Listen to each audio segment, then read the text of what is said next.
자, 다음 종목으로 바로 좀 넘어가 볼게요. 이번에는 최CJ37님께서 신청을 해주신 종목인데요. 자, 기업은행입니다. 자, 9,200원에 매수를 하셨고 비중 30% 갖고 계시네요. 자, 그런데 기업은행의 최근 주가 이 흐름이 결코 좀 긍정적인 상황이 아니네요.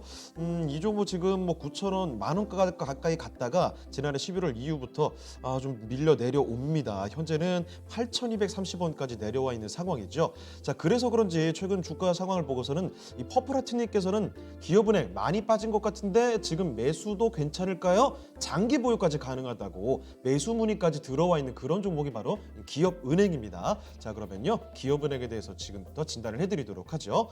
자, 문서진 전문가님, 기업은행입니다. 9,200원에 30% 비중 갖고 계신데요. 현재 주가가 8,230원까지 최근에 좀 많이 내려왔습니다. 자, 지금 이 종목 어떻게 판단이 되는지, 그리고 지금쯤에서 새로 신규 매수도 가능한 자리인지도 봐주시죠. 네. 사실 이제 기업은행을 비롯한 은행주는 이제 지금 구간은 좀 살짝 매력도는 떨어졌습니다. 한참 이제 이 주가가 낙폭과대 종목들 순환매되는 구간에서 보험주, 그다음에 이제 은행주가 많이 올랐죠. 뭐 아무래도 그때 당시는 또 미국 이제 10년물 국채 금리도 좀 올라가면서 이게 이제 금리 상승에 대한 기대감도 좀 있었습니다, 분명히. 그랬지만 최근 들어서 다시 이제 관련 종목들이 다 제자리를 찾아가 버렸죠. 보험이라든지 이제 은행 관련 종목들도 지금 다 좀 떨어지고 있습니다. 배당이 끝나고 나니까요.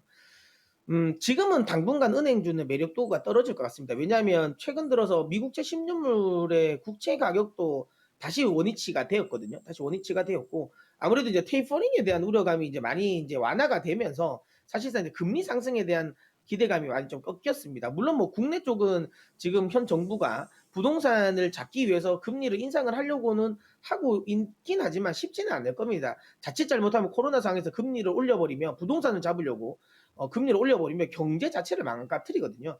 그러니까 뭐 빈대 잡으려고 이제 초가상간 태운다라는 말이 있던 것처럼 뭐 부동산을 잡기 위해서 뭐 금리를 올려버린다? 이거는 사실상 뭐 맞지 않을 것 같아서 금리 상승 쪽은 아직까지는 국내 쪽은 좀 어렵다. 그러니까 그러니까 미국에서 금리를 먼저 올리기 전에 우리가 먼저 올릴 것 같지는 않습니다. 그래서 제 생각에는 아직까지 금리 상승에 대한 기대감은 좀 꺾였다. 그러니까 미국 쪽에서 금리 인상에 대한 기대감이 있었던 부분, 테이퍼링에 대한 기대감이 있었던 부분이었는데 이게 지금 최근에 거의 다시 많이 꺾였고 미국채 가격도 이제 원위치로 와버렸기 때문에 아무래도 이제 금리 인상에 대한 기대감이 좀 꺾인 상황이니까 은행이라든지 보험은 지금은 좀 메리트가 좀 떨어진 거죠.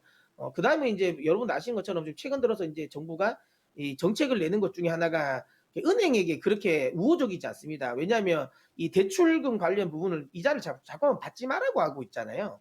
예, 그렇기 때문에 이 부분을 뭐 모르겠습니다. 정부가 이렇게 충원을 해주면 모르겠는데 이게 은행에 대한 부분은 그러니까 이거 뭐 도와주면 이걸 뭐 감면해주겠다. 세금을 감면하는 게 아니라 이제 은행의 일정 수준 이거를 받지 말라고 하는 그 부분이라서 영업적인 부분도 그렇게 은행은 지금 현재 좋지는 않습니다. 주식담보대출도 사실 은행 입장에서 굉장히 알짜 사업부인데 이것도 지금 상당 부분 막혀 있기 때문에 돈을 벌 만한 구멍이 별로 많이 없어요. 그래서 제 개인적인 생각에는 은행주는 지금은 좀 재미가 없다. 다만 내가 지금 자리에서 그럼 신규를 매수를 해서 장기 투자를 할 거다. 만약에 이제 내년까지 나는 끌고 가보겠다라고 하면 은행주는 해볼 만하죠. 왜냐하면 이제 올해는 아니지만 내년이면 이제 금리 인상 사이클이 맞물리죠. 그러면 확실하게 은행주는 해볼 만하죠. 이 가격대에서는 뭐 내년까지 내가 끌고 가서 내년에 수익 실현을 하겠다고 생각하면 해볼 만한 가격대는 맞습니다. 다만 제가 드리는 건 이거죠. 그 내년에서 살 종목은 내년에 사도 되지 않을까. 그러니까 만약에 시장이 좀 평이한 시장이면 그냥 그렇게 끌고 가서 내년에 내가 수익 실현하겠다는 생각으로 장기 투자해도 되는데요. 지금 시장은 여러분도 아시는 것처럼 굉장히 엄청난 유동성에 뭐 소위 말하는 버블장이잖아요. 이것 말고 먹을 게 지금 굉장히 많단 말이에요. 그런 구간에서 굳이 이게 이 상승이 원래 상승이 보장되어 있지 않은 종목을 사는 건 좀 제가 보기엔 좀 불편하다. 예, 그래서 저는 매도 의견을 드리도록 하겠는 매도하고 종목 교체를 저는 이야기 드리고 싶은데 나는 뭐 취향상 좀 그냥 배 깔고 누워 있는 거 좋아한다. 뭐 어쨌든 수익만 보면 된다. 남들 가는 거 나 신경 안 쓴다. 나 배 안 아플 자신이 있다. 라고 하신다면 홀딩 하시면 내년이면 확실하게 은행주가 제가 보기에는 시장의 주도군 섹터로도 저는 작용을 할 수 있는 섹터라고 저는 보고 있습니다. 그래서 만약에 내년까지 내가 끌고 간다라고 하면 한 14,000원 수준? 그러니까 2019년의 수준까지는 저는 한번 올 것 같습니다. 주가 수준은. 뭐 그때까지 한번 끌고 와보셔라. 다만 이렇게 오기 위해서는 내년 한 상반기까지는 끌고 가야 되지 않을까. 상당히 오랜 기간이 좀 필요하다라고 이야기 드리도록 할게요. 네, 최 CJ37님께서 신청해 주신 기업은행에 대해서 상세하게 살펴드렸으니까요. 이 부분 참고하시고 앞으로 대응을 하시면 좋을 것 같아요.